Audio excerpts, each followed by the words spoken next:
The first thing I'm going to do is sand down this piece of maple.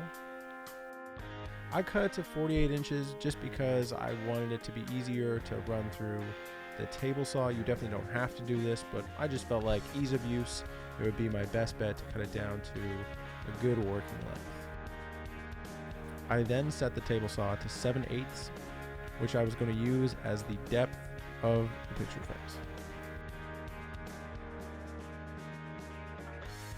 And then it took me way longer than it should have to figure out exactly what length I needed these edges to be. I ended up figuring it out, but it took me an embarrassing amount of time. And here is me struggling for your enjoyment. Look how proud I am of myself. Finally. So at first I wanted to use my miter gauge slide, as you see here, and I made this template, and then using that template I cut a bunch of other pieces, and I thought this was going to work really well, but you'll see in a minute that it didn't really turn out as anticipated, so I had to go another route to get these perfect.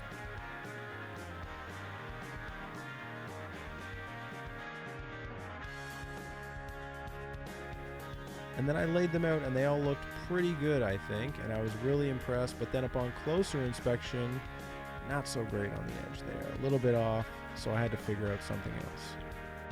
So what I did was angle the blade, and then I set my fence at the right length and just shaved off a little bit. The blade is angled at 45 degrees, so these should work really well.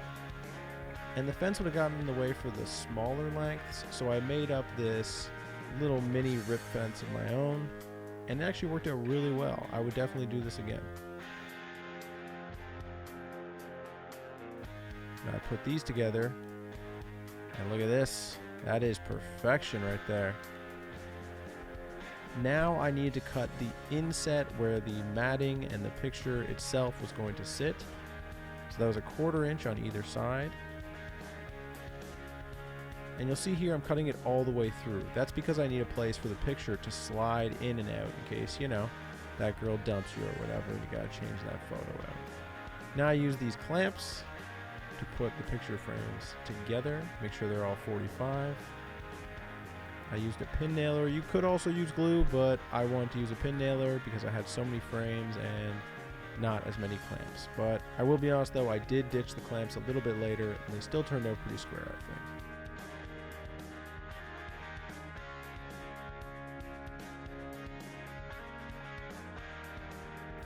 I pre-drilled these screws to give a place for all my picture frames to hang once I stain them. And I started with this Osmos Poly-X top oil. I used this on about 2 or 3 frames that I was building, a little bit of a lighter color. Then I went to the Tuscan from Varathane, which is a little bit darker but still on the pretty light end of the color spectrum.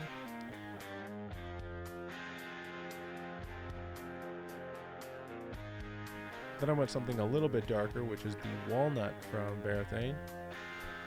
That looks pretty nice, I think. And off camera, I also used Rust-Oleum Black spray paint, and I wiped it off, and it turned out pretty good. Now, I laid out these photos on the floor beforehand to make my design. I recommend that you do the same thing instead of just throwing them up there. I've done that before, and I've run into a ton of problems. So I recommend mapping your layout before and then putting them on the wall.